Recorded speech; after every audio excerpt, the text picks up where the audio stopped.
What's up, guys? My name is Ambar Madrid. Hi guys, I'm Alexa Bracamontes. What's up, guys? My name is Ryan Yere. What's up, everyone? My name is Sal Anguiano. I'm representing Madrid Iconic Reprint, a company where we do framed images, as you can see in the background. So we do customs and also B2B posters. I'm a model / entrepreneur, and I have a business, and I'm also active on social media. I am the co-owner and creative director for Retour Co. And I am a local filmmaker, videographer from Oxnard, California.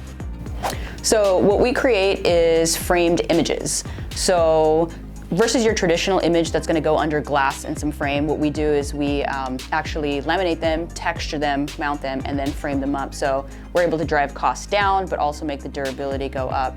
And what we do is custom, so we can take family and also pet portraits, but we also do B2B, so we take basically posters from a third party and can have those framed up as well.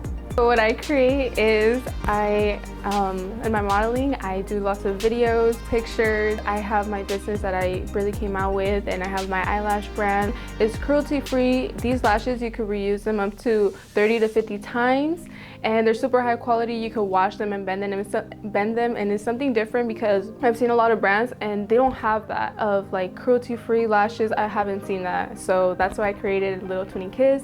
With my modeling, it's Alexa, so it's just all like everything that I come out with, like creative videos. Like I create lots of different types of videos, such as pranks. I do food videos, also beauty videos. So I do have a YouTube channel and then on TikTok too. On my pictures, I have lots of ideas that I come out with. A lot of people don't know this, is that I have a story behind every single picture that I create.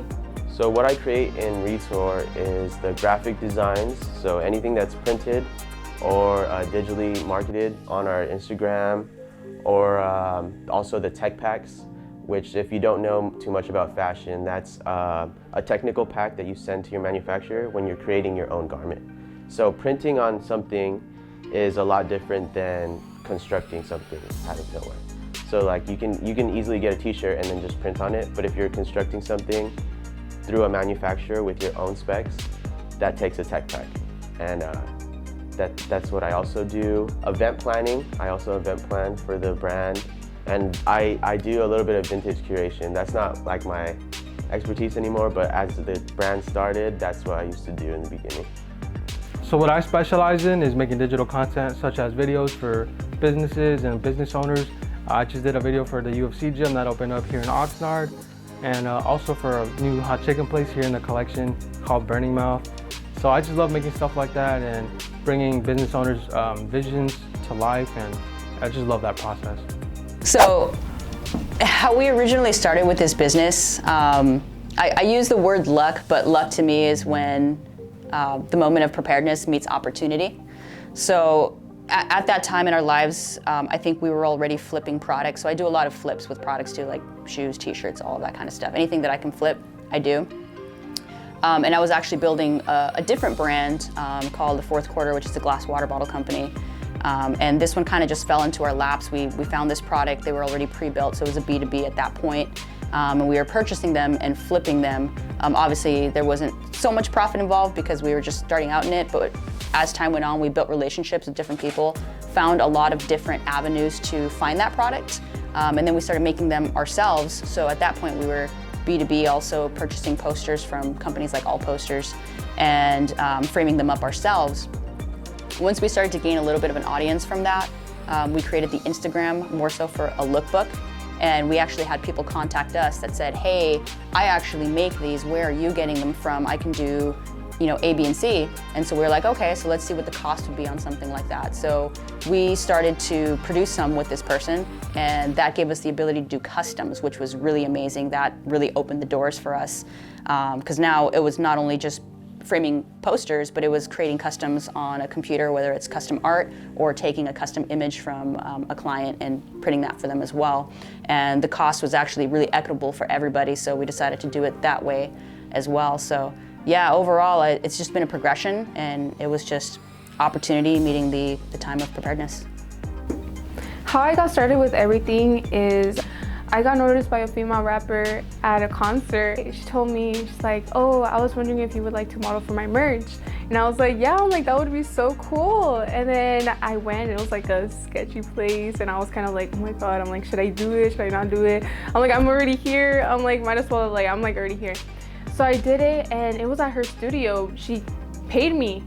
And I didn't think I was gonna get paid. And after that, I was like, if I could get paid for this photo shoot, I could make this into a job. I could make this into my career.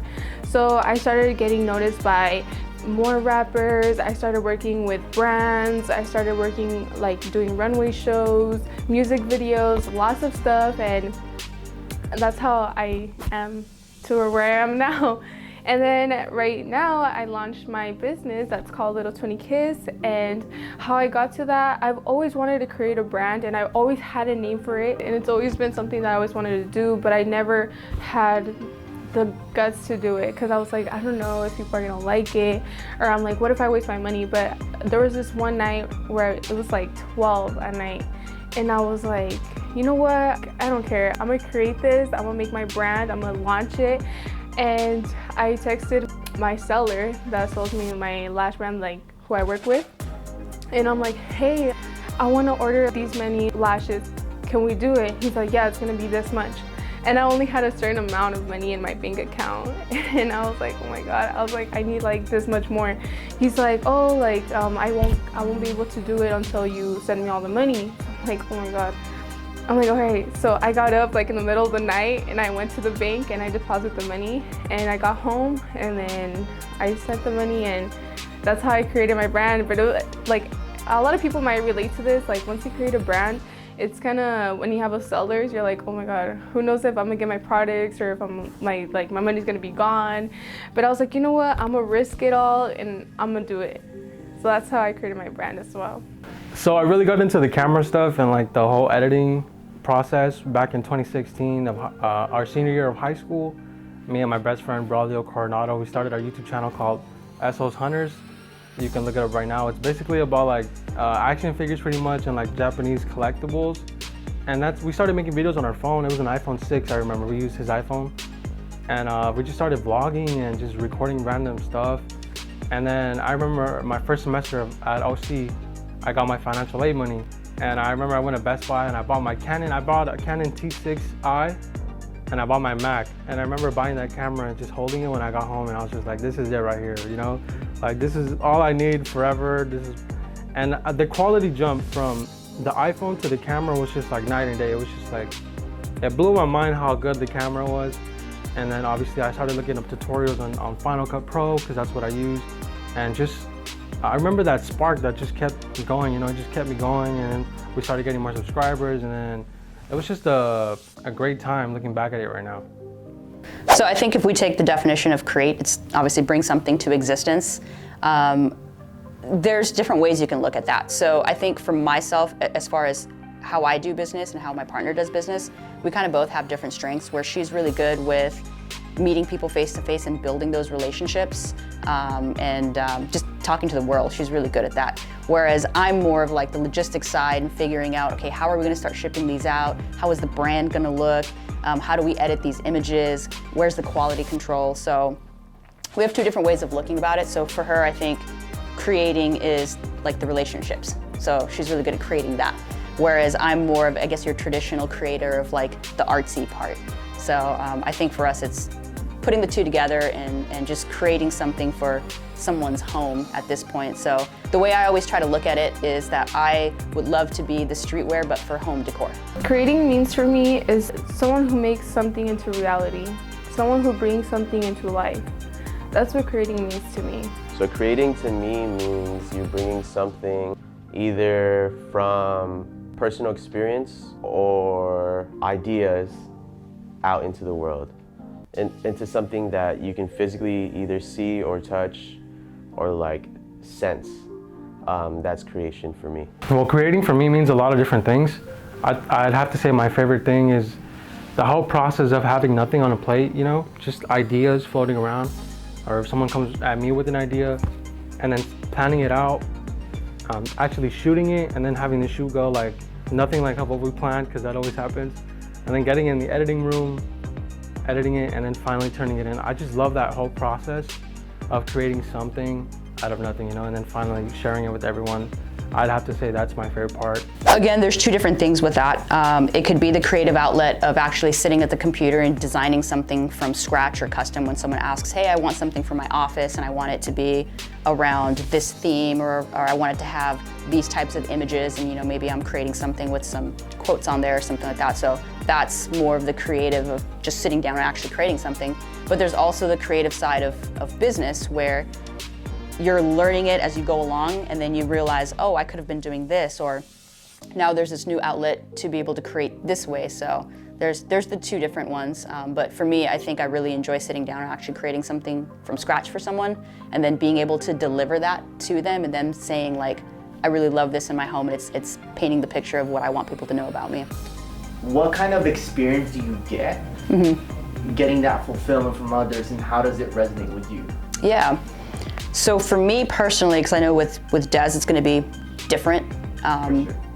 For her, like I said, I think it's building that relationship and having people come back and saying, hey, you printed my vintage car for me and I really like it, so I want one of my family or what have you not.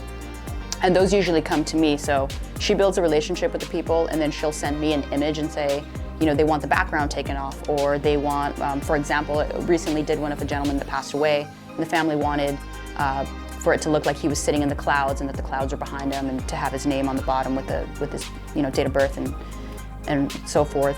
So for me, it's delivering that. For her, it's probably more so building that relationship and having them come back.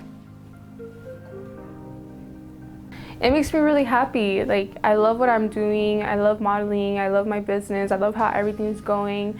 Yeah, you do get like kind of anxiety from here and there, but honestly, like at the end of the day, I'm just happy with what I'm doing because I started from nothing. Like, a lot of people didn't believe in me, and how I got to this place was that I'm a person that likes to manifest. I manifested myself like to this place where I'm at right now.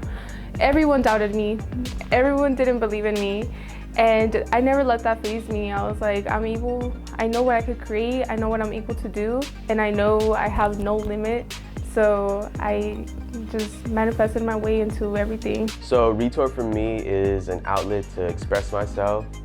I find it as another medium of storytelling. Me and my team talk about it all the time. We want to transcend the garment. So anybody can put something on a t-shirt, but when something you have behind that t-shirt means something to you, then that's what. I feel like shooting and editing and stuff, it really gives me a great outlet to really express how I'm feeling inside and how I see the world, whether it be just like cinematic sequences or just like shots of dope locations like the beach or like a city skyrise or anything like that. I just love putting that together with like cool music and just like the vibes and sharing it with everyone on my feed, and it just really brings me a lot of joy. And I'm glad a lot of people like enjoy it, and I'm thankful for that. Yeah, that's an interesting one because I don't think Des and I have really talked about like overall where we would like to see it, head to. I know I have my thoughts about it, but I think overall it's just something that's been progressing, and we couldn't have envisioned where it's gone now and where it might be in the future. But since we're so enthralled with it, personally for me, I'm a big fan of like streetwear. And I think if we can kind of maybe utilize that a little bit and create like custom pieces that go into people's homes and kind of really create a name for ourselves in that aspect, that'd be really cool. But it's interesting because this can go a lot of different ways. We can go into that kind of world where we're creating, one-of-a-kind pieces that you can purchase, and it's just a B2C. We can also be B2B, where we work with photographers and different people and create that for them so they can sell. Or we can just go into the world of customs where people give us their custom images, and now we're B2C again. So there's a lot of different ways it can go. Personally, for me, I would love to be able to dip my toes into all of those. But ultimately, if we can build a bigger brand around it and really dive into that custom art world, like I said in the past, if we could be the streetwear of home decor, like I think that would be really cool if we can create that. A lot of how I am is that I have this goal, I reach it, I want something bigger. That's how I am. That's like the type of person I am. So as of right now, I do have 3 different locations. That was one of my biggest goals, was to get my products in stores. And now I have 3 different locations, and now I want more. I want to expand my business. I want to bring other stuff in, such as clothes, like different items. So that will be coming out soon. So my vision for Retour is just telling stories, really. So I like to come from a place of experience. So whether that like something's happened to me or I've seen something happen to somebody else, like I like to tell those stories. I find Retour as a medium of telling stories and make sure the stories I tell have substance. Through clothing, through design, mainly those 2, and then we obviously have the event planning where we like to bring a vibe to that specific event. In the future, I just want to tell more stories, bigger stories, and telling the same stories on a bigger platform. That would be the best thing for me, actually. Okay, so I think my end goal, my end vision for this is to have my video production company just established and doing great, and where businesses message us and reach out to us to take care of their digital production needs. And I have no doubt in my mind that we're gonna make it happen.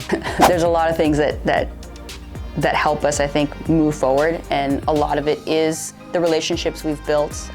When we first started out, we did a lot of car shows. So we did a lot of like the Pomona car show, or we went up to Stockton and did those car shows, a lot of local community. So we have a relationship with classic car clubs here in Oxnard. So that's where we originally built it out, and then when we started going into customs, we realized that we could expand on that. So getting those orders in sometimes drives us to create better product. Because if we have someone asking for something where we're like, can we do that? You know, is it possible to make it look this way? Is it possible to print something that's a little bit bigger? Is it possible to make a custom size where maybe it's like extremely long but a little bit shorter? Like all those things, I think, help us strive to create new product, or at least make the product better. And I think just wanting to deliver quality product like drives us to continue to go. Or to continue to strive to build a company. But I think outside of that too, just our own desire to grow as a company kind of keeps us looking forward and saying, how can we do this better? How can we build our audience? How can we let people know that we have this service? I've been in positions where I've been super down to a point where I was like, is this like, should I keep going? Should I stop? And what always made me like positive and happy, and it's just knowing that I have supporters, my family, my friends, everyone that's been supporting me. They just keep me going, and I know that once, like my supporters are honestly like a big thing, because sometimes I'm down and then I'm like, I don't know if I should do it, and then they're like the persons that are like, you should do it, like we're so happy for you, like, and it makes me happy that I have other people out there that look up to me, which is something really big for me. The people who inspire me to keep on creating are the people who don't have a platform like me and still have a story to tell. So I like to tell those stories. With our last collection, I showcased this ice cream truck t-shirt. So for me, this comes from a place of nostalgia as a young kid, as well as showcasing, you know, a street vendor's life coming up in South Oxnard. The fact that I have a platform for that makes it great that I can tell those stories. So the dopest part about creating is that like not just one thing inspires me. It could be music or movies or just people. I don't know about you guys, but I can't really see movies and ads the same anymore. You know, I'll be in a store and I just stare at an ad and see how they shot it, or different shot ideas, and I get inspired from that. Or I'm looking for music for a client video and I hear something that I would use for my personal stuff, and I'll set that to the side and just start thinking about shots, or watching movies and watching how they execute different types of themes and stuff like that. So it's like a whole array of things that really inspire me.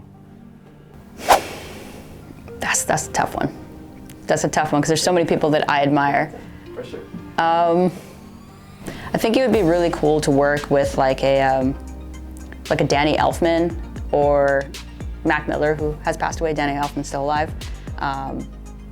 Prior, I was a musician, so I still like to noodle around on instruments. So I think it'd be really cool to work with them. Potentially with like a Mac Miller, as it relates to the business, it'd be really cool to create like a line of prints that represent like maybe his albums or like his tours or something like that, or or a lot of the quotes from his music. I think that'd be super cool. And again, that would be like kind of like a streetwear kind of thing. Thankfully, with my creating career so far, it's been a lot of great moments, but there has been like some sucky moments. I remember, I think it was the beginning of this year or late last year, I had 2 videos already pretty much done in my editing software, Final Cut. And I remember I got home one day and I wanted to export them. And I hop on my computer and it just keeps shutting down. I had barely upgraded my iOS to like Big Sur or Catalina, one of those. And my computer just kept shutting down and I had nothing backed up. I don't know why I never backed up anything, but I had nothing backed up. And long story short, I had lost both of my videos. They were gone and I had to call my clients on the phone like, hey, I lost all your footage. Can we please reshoot it? You know, I was all embarrassed. And thankfully my clients are dope, but yeah, that was probably one of the worst moments for me because I didn't think that would ever happen to me. You know, you always say like, oh, it's not gonna happen to me. Like my computer's not gonna shut down. But you always gotta expect the unexpected for real. Like whether it's on shoots or you're editing or, you know, something's wrong with your camera. You forgot your SD cards. You always gotta be prepared. You always gotta make a list or something. And please back up your videos. I back it up now that happened to me, but you know, as soon as you shoot something, get home, put it in a folder, back it up, put it in a hard drive or something. And but yeah, that sucked pretty bad. I'd say there's a lot of great moments. Some of my favorite things is just working with, like, seeing myself grow as a creator and working with bigger and bigger companies. That's something really cool to me. Like, you know, I remember looking back at the beginning of my career and thinking, man, I wish I could make a video for that place, or man, hopefully I can make a video for that new place that just opened up. And now I'm seeing myself actually make it happen. It's just really cool to see. It would be fast. I'm always working constantly and creating. I'll be like in the mornings, I'll be focused on my business. I have all these creations, mostly at night. That's where I get all my ideas at night. And for modeling, it's like I have to book a photo shoot. I have to get a makeup artist. I have to get a stylist. I have to get someone that would sponsor my outfits. I have to do a photo shoot for that. And then it's just like ideas that I have. Well, my first ever experience with creativity started with, I've always had a hard time buying clothes as a young person, you know, like growing up in high school, I didn't have that much money and my parents didn't have enough money like a lot of people, so I found thrifting as an outlet for me. I had this notion in my head that, you know, like thrift store, nasty, it's like secondhand, you know, until I started really like dabbling into that lifestyle. So I started thrifting more and I realized like there's certain products that are awesome, like they're cool, but you know, just the fact that they're secondhand gives that negative notion about it. And then I started getting that stuff from the thrift store, and then people started to notice and they started to ask me, hey, like where'd you get these clothes? And I was actually embarrassed to say like, yo, I got this at the thrift store, but then I realized why is that a thing? Why am I embarrassed to say that? You know, and I realized that, you know, that's something that I can leverage for myself. If people find interest in it, why not make that a business? I find the clothes at such and such price and, you know, and sell them for what they're actually worth now. And then it just so happened that the vintage market boomed after that. I pranked my stepdad. One time he was coming out of the restroom and then I was on top of like these like shelf things that we have in my house, and I scared him. And a week passed by and I still have the video there. And I'm like, I'm gonna post it on TikTok. I didn't think much of it, like at all. I posted it, I fell asleep, woke up in the morning, and it's like 1 million something. And then it's like 2 million. I would refresh it and it would be like millions. I see now it's like 20 million, 15 million, somewhere around there. On the radio, it came out on the radio. Oh my God, he was working, so like he always has like the radio on and stuff, and on the radio they're like, oh, like this new like TikTok video that came out, like it's like some local like people in Oxnard. He calls my mom, he's like, wait, he's like, what the heck? He's like, you guys posted the video? They're like, no, they're like, it's in the radio, like what the heck? Like that video went huge, it went big. If there's one thing that I could say, it's probably, you've heard it a million times if you follow Gary Vee, but it's deploying patience. It's just understanding that you have your own path and like don't sweat it, whatever's going on, just keep moving forward and yeah, just do what feels right for you. Never give up. Never give up. That's honestly like, I know it's like cheesy, a lot of people say that, but honestly, if you have a vision, create it. Like that's what I tell a lot of people. I'm like, if you have something, a vision, do it. go for it. Don't let no one stop you. A lot of people tried stopping me and telling me like, no, like don't do that. So just create whatever you want. You only live once, so. A lot of the creators here in the Ventura County area are so talented, so amazing. It just really inspires me, you know, to keep going and to keep pushing. You know, I think it's healthy for all of us just to keep growing as a community. When you finish that video or when you finish that shoot and when you post it, it's doing so much more than you think, you know? It's people are watching, people are getting inspired, people are getting new ideas. So let's just keep doing this, guys. Keep doing what you're doing because the world is watching. Be very open-minded about things. Whether that's through business or just in general, like either to opening to new opportunities or extending opportunities to everybody else. You're not going to get anywhere from hiding the game from everybody else. And I feel like in my industry, that's a big thing. People are scared to give advice. You should always be able to be willing to give advice, you know, take in advice also. Yeah, so you can find us on our website, madridiconicreprint.com. We mainly do most of our business on the Instagram since it does represent our lookbook. So you can go onto Instagram, find us at Madrid Iconic Reprint. And then also too, we actually have a kiosk at the Centerpoint Mall here in Oxnard, so you're always welcome to stop by and order your customs or see what we got on hand. So they could find me at ALEAXXA. That's my Instagram. That's my modeling page. And then my business is Litow 20 Kiss, LITOW 20 KISS. My TikTok is Litow 20 Kiss as well. So we're at Retour Co on pretty much every social media platform. You can find me at my personal account at Ryan_Yere. If you ever want to reach out to me or message me anytime, you can hit me up on Instagram. It's SalXANG. Our YouTube Instagram is Esos Hunters, ESOS Hunters. And feel free to reach out anytime, please.